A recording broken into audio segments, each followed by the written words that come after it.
What's up guys, welcome back to my channel. And it's been a while since I posted, but I can say things have gotten pretty tough, to be honest. Haijakuwa rahisi, but anyway, today I have something interesting to talk about. So I've been looking into this factor of SUVs. You see, SUVs are built, as the name suggests, service utility vehicle. It's a car that is built to probably just serve you utility, gives you the utility that you need in a vehicle, and that includes going off-road. That includes maybe going somewhere that you might not be able to go with a low ground clearance vehicle. So not all of them, however, have been built with this in mind. I've been looking at JDMs and German machines in terms of the SUVs alone, and I've realized that the German machines are not really focused on going off-road. To be honest, if you observe the GLEs or even the BMW X5 and X7, yes, they are SUVs, they have four-wheel drives, but you realize that ground clearance is not the best.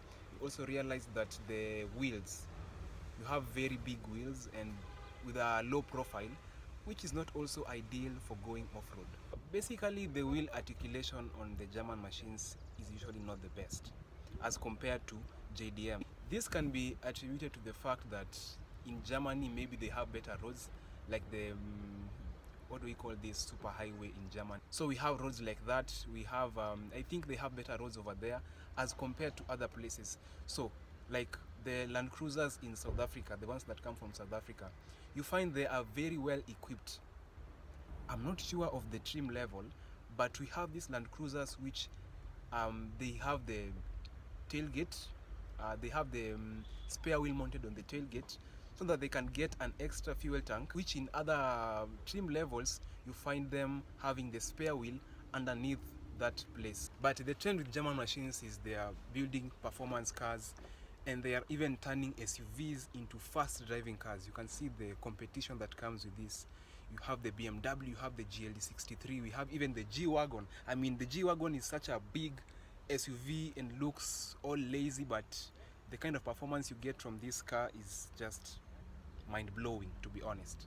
So right now I was sat on this split tailgate that is controlled electronically. So when I press on that, it lifts up, and you can also see the trunk over here. So this is a 2019 BMW X5. It's an X5 30D. One pretty interesting thing about this car is this. Look at the size of those tires. They are so wide. And even you can see on the other one, this is also an X5, they are popping out a bit of the body of the vehicle. It's a 315 by 35 R21. So you can see the size of those wheels. 21 inch is not ideal for going off-road because you'll have a very tough ride. That's the kind of wheels you have. Like I said, this kind of wheels might even break when you're going off-road and someone was doing something nasty. You see, this is the pavement. This is the back of the pavement. Mtu alikuwa anaendesha vibaya, they rub the wheels against the pavement. This is kind of annoying, by the way. If someone does this to your car, you can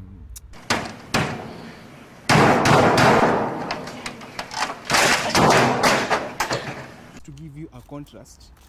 On this Prado we have 265. So 265 on this, a 315 on that. That's pretty wide. That is very wide. So that's built for performance on the road. This one, on the other hand, you see, when you're going off-roading, you find that it's a complicated topic, but I'll just say from what I've seen, sometimes narrower tires are usually better than using a wider tire setup when you're going off-road. So this one is built for going on tough terrain. The kind of customer who'd buy a BMW is definitely someone who's living in the city. They're driving in the city, they're doing stuff in the city.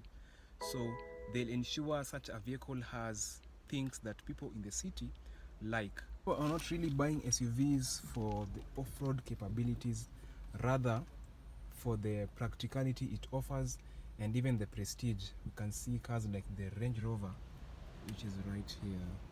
This is a Range Rover Sport with a very amazing sounding exhaust. So people are buying these cars nowadays for the aspect of practicality and the prestige they offer. I love how this car is practical. The space inside is enormous. I'll show you the rear seats and I'll get back in there to show you how spacious it is. And then you also have good stuff like a panoramic sunroof up here.